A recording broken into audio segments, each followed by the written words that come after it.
Assalamu alaikum students. Vital Institute of Information Technology AutoCAD complete course and this is lecture number 2 और हमारे इस lecture से हम start करेंगे सबसे पहले यूनिट्स और ज़ाहिर है कि डायमेंशंस और पेपर साइज़ कि किस तरीके से आप कोई ड्राइंग अपने पेपर पर बनाते हैं. Now it's very important.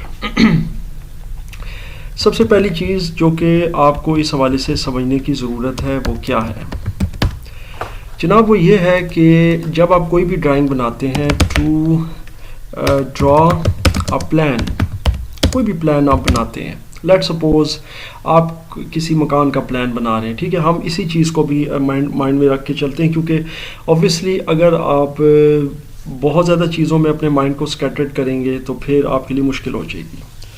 तो आपने स्टार्टिंग से पहले तो अपने माइंड में एक चीज़ रख के चलनी है कि ऑटोकैड के ऊपर हम किसी घर का नक्शा बना रहे हैं. वैसे तो इस पर बनता बहुत कुछ है, वो मैं इससे पहले इंट्रोडक्शन में बता चुका हूँ. मैकेनिकल और टेक्निकली आर्किटेक्चरली हर चीज़ इसके ऊपर जो है वो बनती है आपकी. उसकी मतलब जितनी भी प्लानिंग होती है, ड्राइंग होती है, ड्राफ्टिंग होती है, वो सारी ऑटोकैड पे होती है.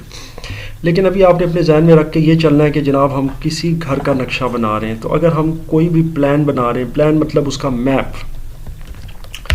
ठीक है, तो उसके लिए हमें सबसे पहले ये देखना है नंबर 1, सबसे पहले जो हमारे पास रिक्वायरमेंट है वो होती है डायमेंशंस ऑफ द प्लॉट. बिल्कुल सादा ज़बान में आपको बताऊंगा कि आपको अपने प्लॉट की डायमेंशंस का पता होना चाहिए. अब डायमेंशंस क्या हैं, ये जाहिर है कि आपके प्लॉट की डायमेंशन हो सकती है. मिसाल के तौर पर फॉर एग्ज़ाम्पल यहाँ पे मैं स्पेसिफिकली लिखूँगा let suppose 45 feet multiplied by 75 feet. अभी मैं बहुत इजी लैंग्वेज के अंदर बात कर रहा हूँ ताकि आपको समझ आ जाए, क्योंकि ऑब्वियसली ऑटोकैड एक बहुत ही important as far as AutoCAD is concern difficult और बहुत ही इंटरेस्टिंग ये एक समझ लें सॉफ्टवेयर है. इसको अगर आप बहुत अच्छे तरीके से अंडरस्टैंड करके चलेंगे तो आप ऑटोकैड के ऊपर बिल्कुल इस तरह काम करेंगे कि जस्ट लाइक बच्चे गेम खेलते हैं. लेकिन अगर आप ऑटोकैड की बेसिक्स को लेके नहीं चलेंगे तो फिर ऑटोकैड पर काम करना आपके लिए मुश्किल हो जाएगा. सबसे पहले हम ये कंसिडर कर लेते हैं, हमारे पास एक प्लॉट है जिसकी चौड़ाई 45 फीट है और लंबाई 75 फीट है, मतलब प्लॉट मींस प्लॉट. उसके बाद दूसरे नंबर पर ये दो डायमेंशंस होंगी प्लॉट की. अब हम करने लगे हैं टू प्लॉट अ प्लान और ड्राफ्ट बिल्डिंग प्लान, किसी हाउस का, किसी बिल्डिंग का प्लान. बल्कि बिल्डिंग का भी लफ्ज़ मैं ख़त्म कर देता हूँ, मैं हाउस यहाँ पर टाइप कर देता हूँ ताकि आपके लिए मज़ीद आसान हो जाए. क्योंकि मैं आपको एक चीज़ बता रहा हूँ कि हम लोग ऑटोकैड के जो बेसिक्स से चल रहे हैं तो हमने बहुत इजी होकर इसको चलना है और इसके कई फेजेस होंगे तो उनको आपने बहुत अच्छे तरीके से समझ कर जो है वो अंडरस्टैंड करना है. अगर हमने किसी घर का कोई प्लान, कोई नक्शा बनाना है तो सबसे पहले हमने इसको, ये जो डायमेंशंस है आपकी, क्योंकि ऑब्वियसली आपका प्लॉट है 45 फीट चौड़ा और 75 फीट लंबा, इसको आप अपने पेपर के ऊपर इस तरह एज इज जो है वो ड्रॉ नहीं कर सकते. ये आपको भी पता है क्योंकि ये ऑब्वियसली इतना बड़ा पेपर नहीं होता. तो इसके लिए हम क्या करते हैं, इसके लिए हम इसके एक्विवेलेंट यूनिट्स बनाते हैं या उसको हम यूँ कह सकते हैं डिफाइन करते हैं. तो वी डिफाइन, या हम यूँ कह सकते हैं कि we adjust equivalent units for the plan. अच्छा, अब ये equivalent units क्या होते हैं देखें जी. इसका मैं आपको इस तरह समझा सकता हूँ. मैं MS Word स्टार्ट करता हूँ क्योंकि अभी हमने ऑटोकैड पर ही काम करना है, लेकिन MS Word पर एक आपको एग्जांपल देनी है. यहाँ पर जनाब मैं जाता हूँ शेप पे और यहाँ से आपको मैं ये चीज़ आपको दिखा देता हूँ कि जनाब ये आ गया जी आपका प्लॉट. इसमें से मैं फिल ख़त्म कर देता हूँ. अभी आप इसको ज़रा कंसिडर कर लें कि ये आपका प्लॉट है. इस तरह से ये 45 फीट है जो अभी मैंने डायमेंशंस बताई हैं और लंबाई इसकी 75 फीट है. लेकिन आपको ये A4 पेपर पर ड्रॉ करना है. A4 पेपर की तो इतनी लेंथ नहीं है कि 75 फीट लंबा और 45 फीट चौड़ा जो है ना उसके ऊपर इस तरह का प्लॉट का खका बना सकें. So it's definitely units work. अपने इसको यहाँ पर यूनिट्स को डिफाइन करना है. अब यूनिट्स क्या होंगे, यूनिट आप इस तरह कर सकते हैं मिसाल के तौर पर कि आप लेट सपोज 5 फीट को यानी for example we represent 5 feet by 1 millimeter on paper, just like a plan, a map. मतलब ये नक्शों के अंदर भी इसी तरह से होता है कि जब कोई नक्शा बनाते हैं हम किसी जगह का, कोई भी किसी शहर का, किसी जगह का भी कोई भी नक्शा होता है, तो उसके अंदर डेफिनेटली हम लोग जो उसकी लेंथ होती है सड़कों की, बाज़ औक़ात मैदानों की, डेजर्ट्स की, तो उनकी लेंथ को ज़ाहिर है हम मिलीमीटर्स में या इवन उससे भी कम में, बाज़ औक़ात हम उससे भी नीचे चले जाते हैं, 1/2 मिलीमीटर में हम किसी चीज़ को डिफ़ाइन कर देते हैं, क्योंकि इतना लंबा फिर पेपर नहीं होता। तो 5 फीट को 1 मिलीमीटर से हम अगर रिप्रेजेंट करें तो फिर क्या होगा, फिर जनाब ये होगा कि सबसे पहले तो इसको आप डिवाइड कर लें, 5 से तो 9 आ गया। इसका मतलब ये है कि we need a rectangle of, बड़ी सिंपल सी चीज़ बता रहा हूँ कि 5 फीट अगर आप रिप्रेजेंट करें पेपर पर 1 मिलीमीटर से, तो उसका मतलब ये है कि 9 मिलीमीटर जो है ना उसकी चौड़ाई हो जाएगी पेपर के ऊपर, क्योंकि 1 मिलीमीटर 5 फीट को रिप्रेजेंट कर रहा है आपके जो रियल में है, जो रियल वर्ल्ड में आपका प्लॉट है, उसके 5 फीट आपके पेपर पर 1 मिलीमीटर के इक्विवेलेंट है या बराबर है। अब आई एम श्योर आपको समझ आ गई है। तो 9 मिलीमीटर की इसकी चौड़ाई हो जाएगी। ये मैंने 5 इस वजह से रखा है क्योंकि ये दोनों जो आपके सामने डायमेंशन है ये 5 पर डिवाइड हो जाती हैं। बाकी आगे फीट, इंचेस और ये चीज़ें भी इंशाल्लाह हम आगे जाकर सीखेंगे। ऑब्वियसली इसमें बहुत ज़्यादा डिटेल है। अभी मैं बिल्कुल इस तरह से आपको चीज़ समझाने की कोशिश करूँ कि आपको डायमेंशंस और यूनिट अच्छे से समझ आ जाएं और बाद में आपको कन्फ्यूजन ना हो। अच्छा जी, 9 मिलीमीटर जो है ना, we need a rectangle of 9 millimetre with, जिसको आप किससे रिप्रेजेंट कर सकते हैं, एक्स से कर सकते हैं रिप्रेजेंट, ठीक है। तो इसके बाद अब 75 को भी 5 से डिवाइड कर लें, 15 आता है इसका, तो यहाँ पर आप टाइप कर दें 15 मिलीमीटर ऑफ लेंथ या हाइट वट एवर, ठीक है, जिसको आप रिप्रेजेंट करेंगे y से। सो ये जनाब आपका जो है ना एक रेक्टेंगल जो है वो ड्रा हो जाएगा। तो फिर वो जाहिर है पेपर पर इसी तरह होगा, यानी कि उसकी चौड़ाई जो होगी वो 9 मिलीमीटर होगी और लंबाई जो होगी वो 15 होगी। 9 को 5 से मल्टीप्लाई करें तो वही हो जाता है 45। 1 मिलीमीटर 5 फीट को रिप्रेजेंट कर रहा है तो यहाँ पे 45 फीट आ जाएगा। इसी तरह 15 को भी 5 से मल्टीप्लाई करें तो 75 आता है, क्योंकि 1 मिलीमीटर 5 फीट को रिप्रेजेंट कर रहा है आपके पेपर पर। तो ये चीज़ें आई एम श्योर आपको 1-2 लेक्चर में मज़ीद अच्छे से समझ आ जाएंगी। वैसे खासी हद तक आपको समझ आ रही होंगी, क्योंकि ये डेफिनेटली बहुत सारे हमारे स्टूडेंट्स और अहबाब जो हैं वो फर्स्ट टाइम अपनी लाइफ में ये चीज़ें कर रहे हैं। वैसे उनको कहीं ना कहीं आइडिया ज़रूर होता है, कहीं ना कहीं वास्ता पड़ता रहता है। आजकल हम मैप वगैरह भी देख रहे होते हैं गूगल पर, और हम ज़ाहिर है गाड़ी में, बाइक पर, हर जगह पर मैप्स को फॉलो कर रहे होते हैं, लेकिन हम ज़ाहिर है उसकी जुज़ियात में कभी भी नहीं जाते। हम सिर्फ और सिर्फ अपने जो है ना वो डेस्टिनेशन देख रहे होते हैं कि हमने कहाँ जाना है, लोकेशन क्या, इससे ज़्यादा हम उस चीज़ के बारे में नहीं जानते। तो ये थोड़ी सी एक इन डेप्थ नॉलेज है इस चीज़ की।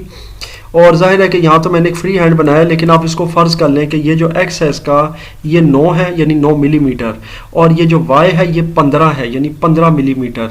और ये आपके पूरे प्लॉट को, जो रियल वर्ल्ड प्लॉट है, 45 फीट और 75 फीट का, उसको रिप्रेजेंट कर रहा है। फिर इसके बाद इसमें आपने कमरे बनाने, kitchen, bath, car porch, TV lounge, what ever. तो ये इस तरह का एक बुनियादी कॉन्सेप्ट है जो मैंने कोशिश की है कि आपको मैं यहाँ पर प्रोवाइड कर सकूँ। इसके बाद ऑटोकैड में इसके लिए हम क्या करते हैं, क्योंकि ये तो मैंने आपको चीज़ समझा दी, आई एम श्योर आपको चीज़ समझ आ गई अभी, बल्कि मैं इसको कैंसिल नहीं करता क्योंकि अभी अब आगे लेकर इसको चलेंगे। ऑटोकैड में आ जाएं जी। ऑटोकैड में आपको ये प्लस की एक साइन नज़र आ रहा है, 2 लाइंस है, एक वर्टिकल एक हॉरिजॉन्टल। ये मैंने अभी ड्रॉ किया आपके लिए ताकि आपको एक चीज़ और इसमें समझाई जाए, क्योंकि अभी आपने इस लेक्चर में इन 3 बुनियादी चीज़ों को ज़रूर समझना है। एक चीज़ हो चुकी है, अब दूसरी चीज़ है आपकी ये कोऑर्डिनेट्स। जैसा कि मैं इससे पहले भी कई बार जिक्र कर चुका हूँ, और इससे पहले लेक्चर में भी मैंने XY कोऑर्डिनेट्स का बताया है कि जब ऑटोकैड के ऊपर आप काम करते हैं तो आप 2 डायमेंशनल ड्राइंग्स बना रहे होते हैं। 2 dimensional drawings refer to X dimension and Y dimension, क्योंकि 2 डायमेंशन में सिर्फ 2 डायमेंशंस होती हैं। एक आपकी हॉरिजॉन्टल होती है विच इज़ X, और एक वर्टिकल होती है जो कि Y। आपके ऑटोकैड में सिर्फ इस तरह का ये बना होता है, एक ट्रायंगल टाइप बना होता है, ये 90 डिग्री का, और इसमें एक एक्स होता है एक वाई होता है, बाकी कॉन्सेप्ट नहीं है, लेकिन आपको खुद ये कॉन्सेप्ट को अंडरस्टैंड कर लेना है। मैं इसको जो माउस का व्हील है वो यूज़ करता हूँ, इसको थोड़ा सा मैं जूम आउट कर लेता हूँ, यानी व्हील को मैं बैक रिवर्स की तरफ जब मैं करूँगा तो ये जूम आउट हो जाता है और ये आगे करने से जूम इन होता है। अच्छा, अब मैं जूम आउट इसलिए कर रहा हूँ कि आप ये देख लें कि इसके लेफ़्ट साइड पर और वाई के नीचे कोई लाइन नहीं है, लेकिन बुनियादी तौर पर यहाँ होती है। इन्होंने सिर्फ आपको ये एक एरिया डिफाइन कर दिया, ये आपको रेड लाइन नज़र आ रही होगी ऑटोकैड पर और ये ग्रीन लाइन नज़र आ रही होगी। इसका मतलब ये कि ये दोनों एरियाज पॉजिटिव है, इसमें जो भी काम आप करेंगे वो पॉजिटिव होगा। पॉजिटिव का मतलब ये है कि एक्स राइट साइड पर हमेशा पॉजिटिव होता है और वाई जो होता है ना वो आपका टॉप के ऊपर पॉजिटिव होता है। और ये सब ज्योमेट्रिकल टेक्निक्स हैं जो कि हमारे बच्चे मेरे ख्याल से तो 5-6 लेवल से ही छोटी छोटी चीज़ें सीखना शुरू कर देते हैं। 9th-10th में तो फिर हम उन्हें बड़ी एक्सटेंसिव ज्योमेट्री करवाते हैं, उसके अंदर हम ज़ाहिर है उनको एंगल्स, उनको पॉजिटिव नेगेटिव, फिर ग्राफ्स और हर चीज़ बताते हैं। लेकिन ज़ाहिर है उस वक्त उनको भी इतनी समझ नहीं होती कि ये चीज़ें आगे प्रैक्टिकली हमें कितना काम आएंगी। तो बुनियादी तौर पर एक्स वाई कोऑर्डिनेट्स में एक्स राइट साइड पर और वाई टॉप के ऊपर ये दोनों पॉजिटिव होते हैं, यहाँ से ले लें और यहाँ से ले लें। लेकिन जब वाई नेगेटिव की तरफ जाता है, मतलब लेफ़्ट साइड की तरफ, और वाई जब नीचे की तरफ जाता है यानी नेगेटिव की तरफ, तो फिर ये नेगेटिव एरिया इसका बन जाता है। यानी इसका मतलब ये हुआ कि इस साइड पर और इस साइड पर नीचे जाएंगे, कोई भी ड्रॉ करेंगे तो वो नेगेटिव डायमेंशंस हो जाएंगी, जो कि हमने नहीं ड्रॉ करनी, क्योंकि हमारी जो ड्राइंग है उसका बुनियादी मकसद से पॉजिटिव में है। यही वजह है कि हम एक्स वाई पॉजिटिव कोऑर्डिनेट्स में हमेशा ड्रॉ करते हैं।